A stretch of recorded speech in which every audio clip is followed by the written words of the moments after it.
We're glad that you're here with us as we continue our series, Seven Words to the Cross, where we look at the words that we say back to Jesus as he is hanging there. Sometimes those words are comforting. Sometimes they're words of faith and hope. And at other times, they're the same words of ridicule and scorn uttered by the crowds themselves. Today we look at the late word. Our text comes from John 19, verses 17 to 22. And carrying the cross by himself, he went out to that place called the place of the skull, which in Hebrew is called Golgotha. There they crucified him, and with him two others, one on either side, with Jesus between them. Pilate also had an inscription written and put on the cross. It read, Jesus of Nazareth, the King of the Jews. Many of the Jews read this inscription because the place where Jesus was crucified was near the city, and it was written in Hebrew, in Latin, and in Greek. Then the chief priests of the Jews said to Pilate, Do not write the King of the Jews, but this man said, I am King of the Jews. Pilate answered, What I have written, I have written. Of all the words spoken to the cross 20 centuries ago, one of the most tragic is the words of Pontius Pilate. It's not that his word was particularly brutal or thoughtless. In fact, to the contrary, his word on the surface revealed a bit of courage, perhaps even some nobility. But unfortunately, it arrived way too late. Even the best words can go awry if they are ill-timed. One might even say that the better the words, the worse they are made by their tardiness. Aside from Caesar Augustus or the Emperor Nero, no first-century leader is more widely known today than Pontius Pilate. On the surface, it's quite surprising considering he ruled over a small, insignificant territory in what was considered the backwater of the mighty Roman Empire. But as it stands, hundreds of millions of people speak Pilate's name every week in reciting the Apostles' Creed, as they recall that our Lord suffered under Pontius Pilate. Yet with all that, we don't know very much about this man. His official title was Procurator of Judea. A more modern title would be governor. As such, he carried a great deal of responsibility and reported directly to the emperor.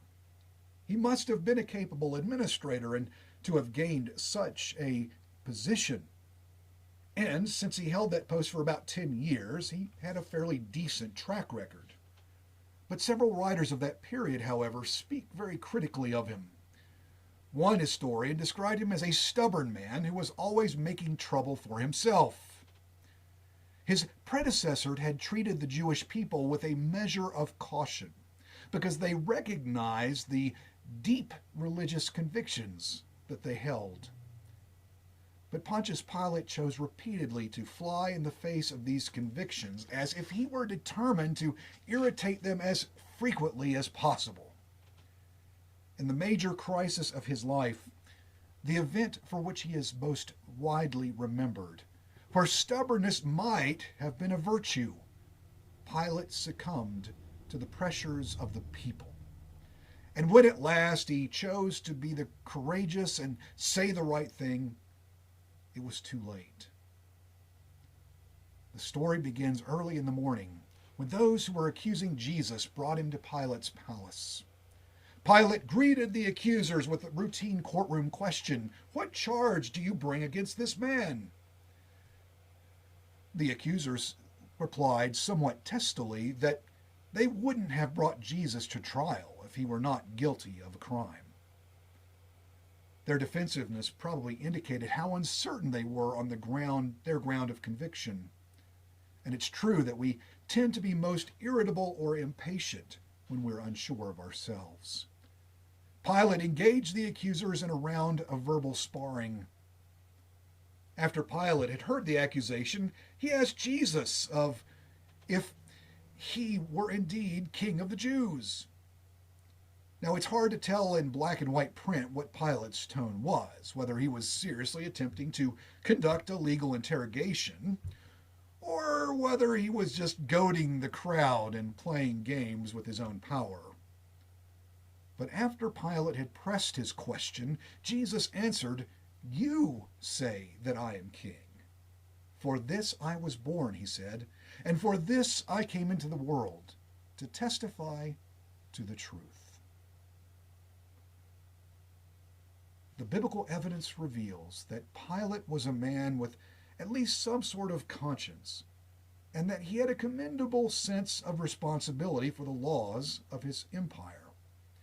He saw no reason to sentence Jesus to death, so he asked the crowd if he should release Jesus, and instead they cried out for the release of Barabbas and for Jesus' crucifixion. Pilate went on and had Jesus scourged. Well, perhaps corporal punishment would be enough to satisfy the crowd as opposed to capital punishment. At any rate, it was a challenging choice. In Jesus' time, someone being scourged was tied to a post so that the back would be fully exposed, and the whip made with leather thongs and pellets of lead and sharp pieces of bone attached to them.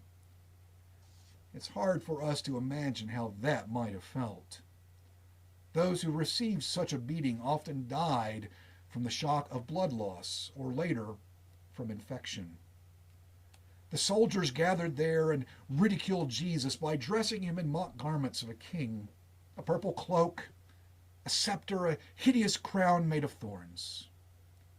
Pilate again announced that he found no fault in Jesus and then presented him to the crowd. Perhaps he hoped to evoke sympathy from the crowd for this beaten and humiliated man standing there before them. But instead of being motivated to compassion, the crowd became all the more vengeful, hurling additional indignities upon their victim. Somewhere during all that chaos and commotion, Pilate received a message from his wife. "Have nothing to do with that innocent man, for today I have suffered a great deal because of him." Pilate tried to reason with the crowd, but it's possible that since Pilate was no favorite of theirs, that Pilate's recommendation to spare Jesus only served to irritate them further. Pilate became increasingly upset. He pleaded with Jesus to defend himself with some declaration of innocence. But Jesus remained silent. At last, Pilate made one last attempt to bring about Jesus' release. But when he did, the accusers went straight for Pilate's jugular. "If you release this man, you are no friend of the emperor. Everyone who claims to be a king sets himself against the emperor." Pilate was in a precarious position. Judea had been a troublesome province, and there had been numerous uprisings that had to be quelled, and protests that had to be dispersed, and hurt feelings that had to be assuaged. So Pilate backed down before their threat. With what must have been a touch of sarcasm, Pilate pointed toward the shattered body of Jesus standing beside him and said, "Here is your king." And once again from the crowd, the cries of "Crucify him." Pilate tried once more to release Jesus. "Shall I crucify your king?" The chief priests answered, "We have no king but the emperor." So Pilate handed Jesus to be crucified. As he did so, he called for a basin of water, washing his hands where all could see, disclaiming any guilt for the injustice that was about to happen. But Pilate wasn't finished. When someone was crucified, Roman law required that the crime be posted above the person's head. As they took Jesus out towards Golgotha, Pilate prepared a sign, putting the message in 3 languages, Latin, Greek, and Hebrew. Jesus of Nazareth, King of the Jews. As John records the story, it seems likely that Pilate went out to the place of crucifixion himself. If so, one wonders why.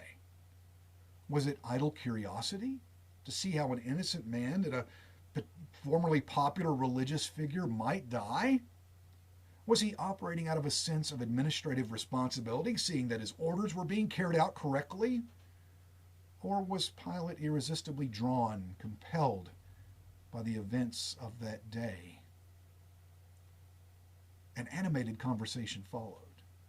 Several religious leaders pointed angrily to the sign over the cross. Do not write the King of the Jews, but this man said, I am King of the Jews. But Pilate's answer was succinct. What I have written, I have written. This from a man who a few hours earlier, when courage and backbone could have mattered, backed down before these same religious leaders. When a human life was at stake, and justice too, he caved in. And now, when it was too late to make any difference, he was immovable in his resolve. I've written it, and that's that. Now that's a fine cup of tea. When they tried to tell Pilate what sign to put over Jesus' head, he wouldn't budge. But when the crowds called his bluff, saying that anyone who would release Jesus was no friend of the emperor, Pilate capitulated. You see, when push came to shove, when a life was on the line, Pilate gave in. So after the decision had been made and the damage had been done, Jesus' life ebbing away, Pilate suddenly managed a burst of valor. In a moment when he could have made a difference, though, Pilate acquiesced. Now, you and I have probably been down this path before as well. If we have any measure of self-reflection or any degree of humility to confess it, we understand Pilate's failure. Pilate had the right instincts. He knew right from wrong. He seemed to have a proper sense of justice, but he blew it. He acted too little too late. He said a good word only after the threat had passed, only when it was too late to have any kind of effect on the situation. Now, we've all heard the expression that hindsight is 20/20. After previous crises, we know what we should have said in that moment. In fact, we probably know it so well that we can even imagine ourselves saying it. We tell others that we wanted to set things straight. But, well, you know. James Russell Lowell wrote these words in Once to Every Man and Nation back in 1845.